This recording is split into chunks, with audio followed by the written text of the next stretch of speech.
Yo, what's up mga ka-adventure? Welcome back to my channel. So, for this video is papadyak tayo ngayon papuntang Pasig. Dahil ipapagawa na natin yung pork na binigay sa atin ni MTV Playgrounds. Kaya tara, samahan nyo ako. Let's go!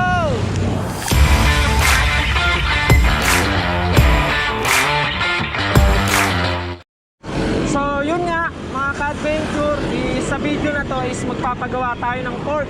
So time check nga pala is 7:18 ng umaga. Yan. Palis pa lang tayo dito sa Taytay. So yung paggagawa natin ng pork is nakalocate siya sa sa Pasig Green Park. So dadaan tayo ng Felix Avenue. Pero may daan din naman sa sa Floodway. Kaso mas napili ko yung daan na to. Medyo naboboring kasi ako sa Floodway. Mahaba kasi diretso yun. Dito medyo nalilibang-libang ako. So yung nakausap natin na gagawa ng pork, yan si Sir Joel. So nakilala ko lang siya sa Facebook.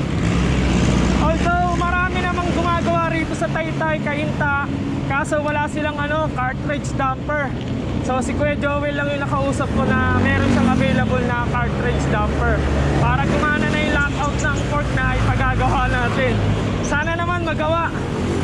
Saka sana may available na original si Sir Joel. Pero para sa akin kahit ano naman ang mahalaga magamit natin yung pork dahil nga sira na yung stock pork ko. Alam niyo na kapag umaahon sira yung pork nyo just nagbabounce, negative 10 sa ahon yun. Grabe, napakahirap umahon kapag sira yung pork. Kasi yung pag-ahon natin parang pinipigilan niya talaga kasi nagbabounce siya habang umaahon siya. Umaahon ka. Kaya yun, sabi ko nga sa inyo dun sa last video is ipapagawa na natin agad tong pork na to. So yun nga, sana magawa. Pero nakausap ko na si Sir Joel. Ang sabi niya meron siyang original doon na na Santur na dumper. Ang problema is etong pork na binigay sa atin ni MTV Playgrounds is naka fine thread. So ang meron siya ron is coarse thread lang. Kaya ewan natin kung ano yung maikakabit dito sa ating pork. So ano nga ba yung fine thread sa coarse thread? So mga ka-adventure, yung fine thread is mas pino yung pagkaikot niya. Tapos yung coarse thread naman medyo maluwag rin yung pagkaikot niya. Hindi siya ganun kapino katulad ng fine thread. Yun dagdag kaalaman. So ang gagawin kong daan, hindi tayo magka-highway ngayon. Sa bayan ako dadaan. Kasi feeling ko traffic na dyan sa Ortigas Avenue. Kaya dito tayo. Oy! Hi sir! Teka, dito tayo.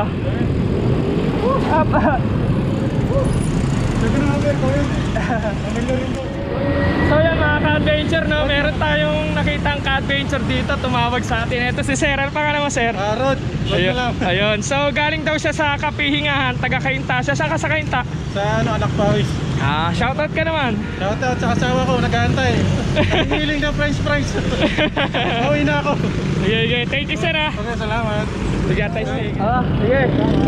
Ingat.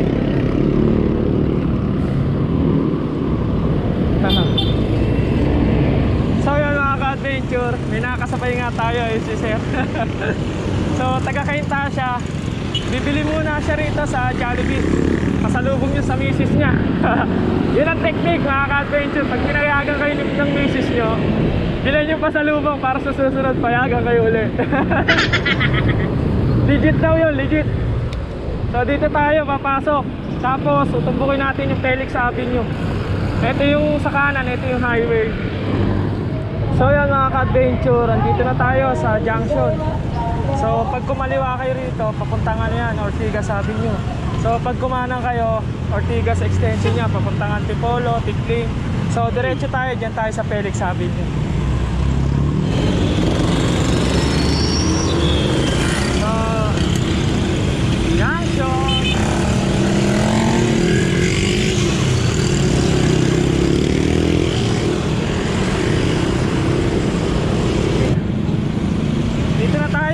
Adventure sa Felix Avenue. So itong binabaybay natin, ito yung Felix Avenue.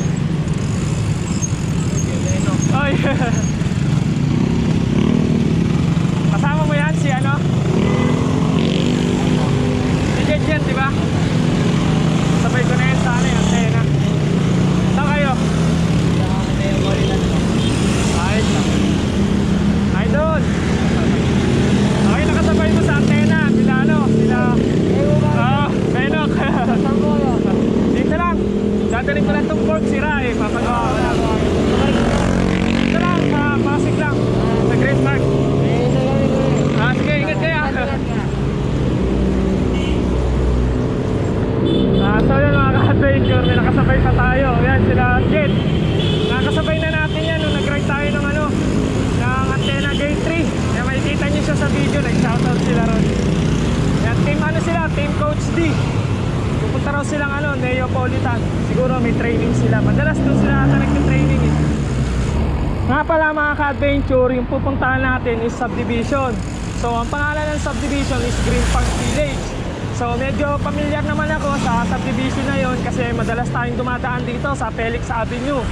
So andito na tayo banda sa Karangalan. Yan. So itong part na to, yung Karangalan, siguro paglapas lang na ito ng kaunti ng Karangalan is makikita na natin yung Green Park Village bago sumapit ng Santa Lucia Mall.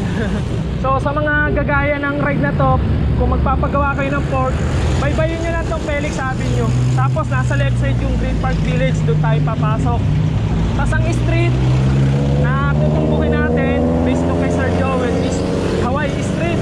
Tapos pagkabaybay natin sa Hawaii Street, hahanapin natin yung Washington Street. So doon sila sa Washington Street. Kaya tamang hanap tayo mamaya. Huwag naman sana tayo maligaw kasi alam nyo na pag subdivision, maraming pasikot-sikot yan. So yan mga ka-adventure, kung napapasin nyo sa left side, ayan, yung may kulay green na yan, dyan yung Green Park Village. So dyan tayo papasok. Tatawid tayo, ikot tayo dun sa pedestrian lane. Mamahuli tayo ng jaywalking kung saan tayo tumawid. Lalo na kapag may harang.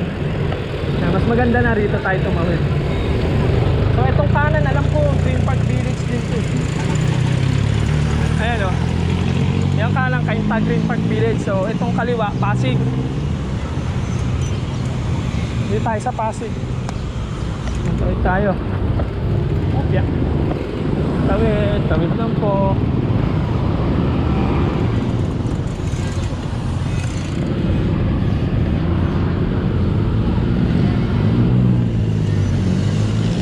So ito na yung yung Pasig Green Park. So dito tayo papasok mga ka-adventure.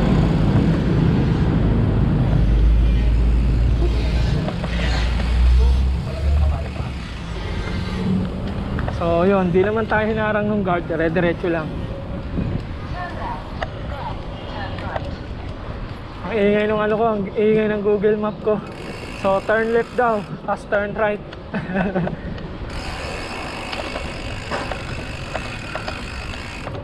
Dito tayo kaliwa. So Texas na to ah. So pagpasok pala Hawaii Street. Tapos ito yung Texas Street. So kakanan tayo dyan based sa Google Map. Ayan, nasa bulsa lang ng jersey ko, nagsasalita na eh. Dito tayo siguro kakanan. Tapos Kansas Street. Kakaliwa tayo.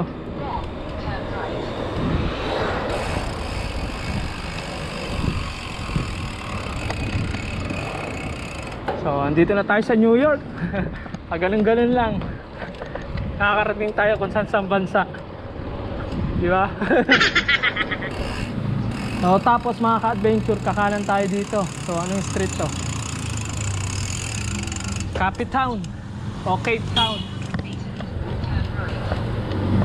So medyo mahaba-haba rin yung papadyakin natin bago lumiko, 300 meters. So yun mga ka-adventure, kumanan ako rito sa San Salvador Street. So diretsuin ko lang daw to. Makikita ko na rito yung Washington Street. Ito Washington, kaliwa. Hindi pa tayo sumobra. So andito na tayo, hanapin na lang natin si Sir Joel. So yun mga ka-adventure, andito na pala tayo kala Sir Joel. So ito pala yung house nila. So doon tayo galing kanina. So ayan, dyan siya. Tara, pasok tayo. So yan mga ka-adventure, ito si Sir Joel Ayan, so ayan Sir Joel. Sa mga magpapagawa ng pork, lalagay ko na lang rito yung yung link sa description ng Facebook account niya para makontak niyo siya.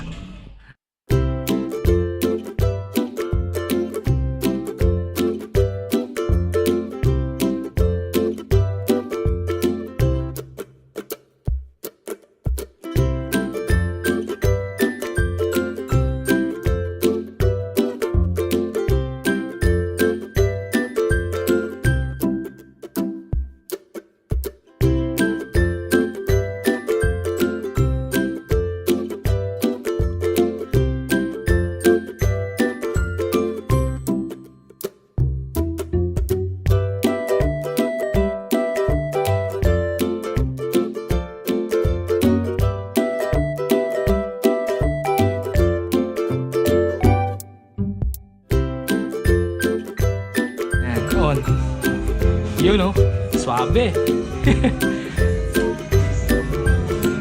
Lock ulit. Ayos. Panalo.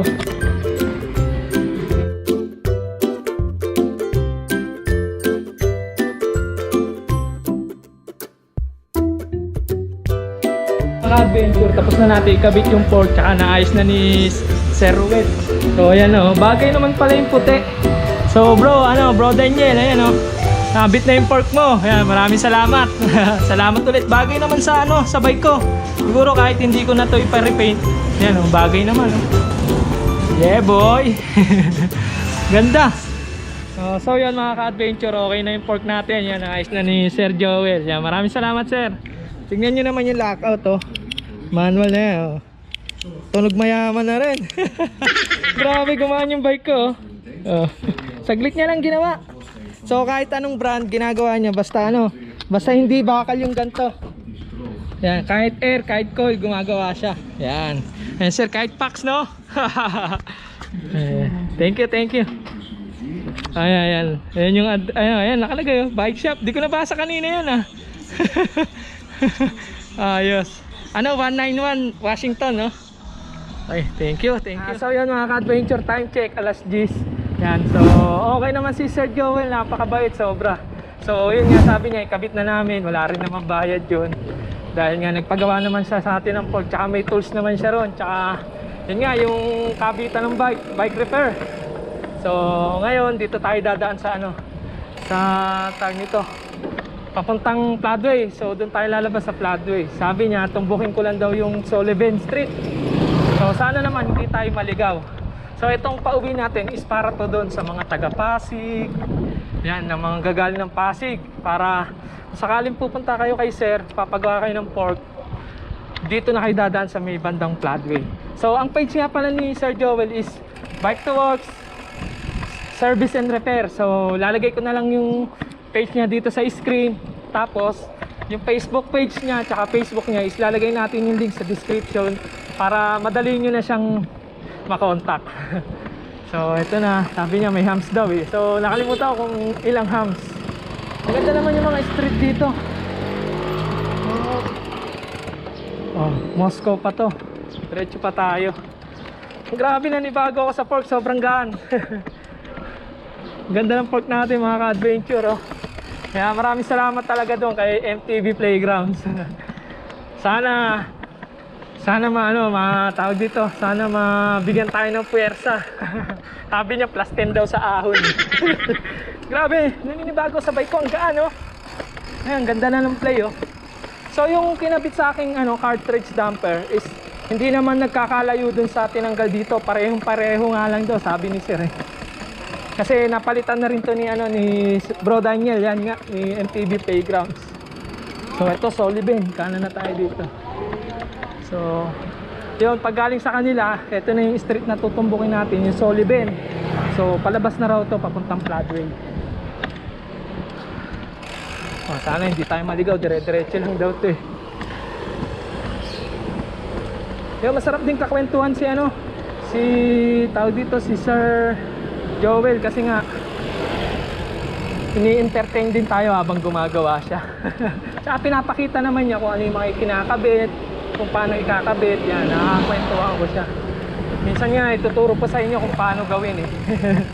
So ayun, okay lang, napakabayad. So ang naging cost natin dito sa pagpapagawa natin ng fork is, ang total niya is 1.4.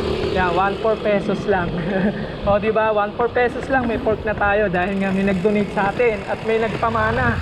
Yan si Bro Daniel, kaya salamat ulit. Walang sawang pasasalamat. Grabe. Adventure, mukhang ngayon na yung main road ng Floodway. Yan, so ito nga pala is Manggahan, Pasig. Itong part na to. Tama nga ba yung nakikita ko? Floodway na yan. Madali lang siya matunton. Hindi naman tayo hindi naman tayo naligaw eh. Feeling ko nga mas madali dumaan dito kasi hindi ganung nakakaligaw dito. Kasi kung main road na yan hindi ko pa sigurado kung main road na to. Ayun, main road na nga to mga ka-adventure. So ito ata yung pagkumanan ka, labas mo Ligaya. So kung galing naman kayo Marikina, yan, Ligaya, pwede rin kayo dito dumaan. So tingin ko dito tayo sa kaliwa.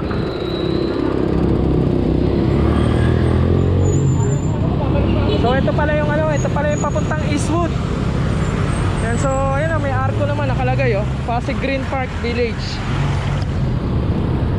So kakaliwa tayo. Kukunin natin yung ano, yung papuntang floodway.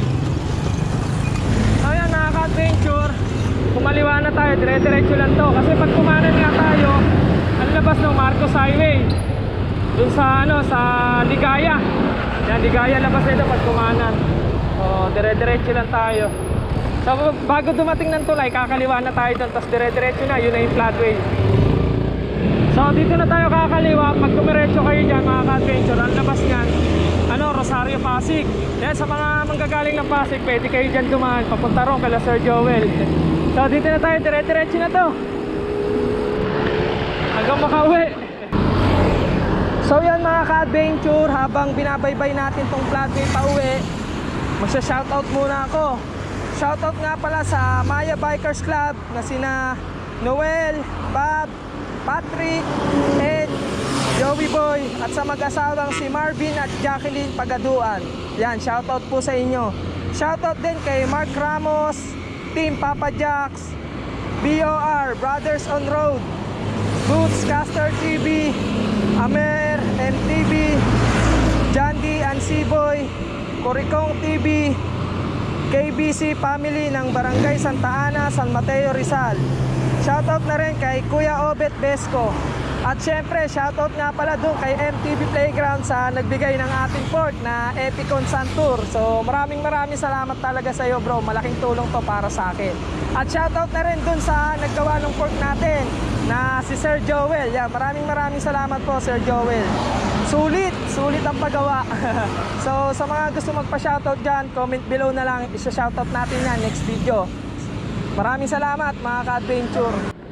So paano mga ka-adventure, dito ka natatapusin yung video dahil napagawa na naman natin yung ano, yung port na dinala natin kay Sir Joel.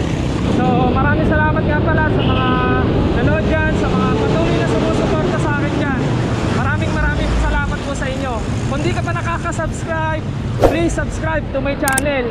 Pakita rin yung bell button para sa mga video updates. Maraming salamat mga ka-adventure. Ride safe. Batayan na lang sa daan.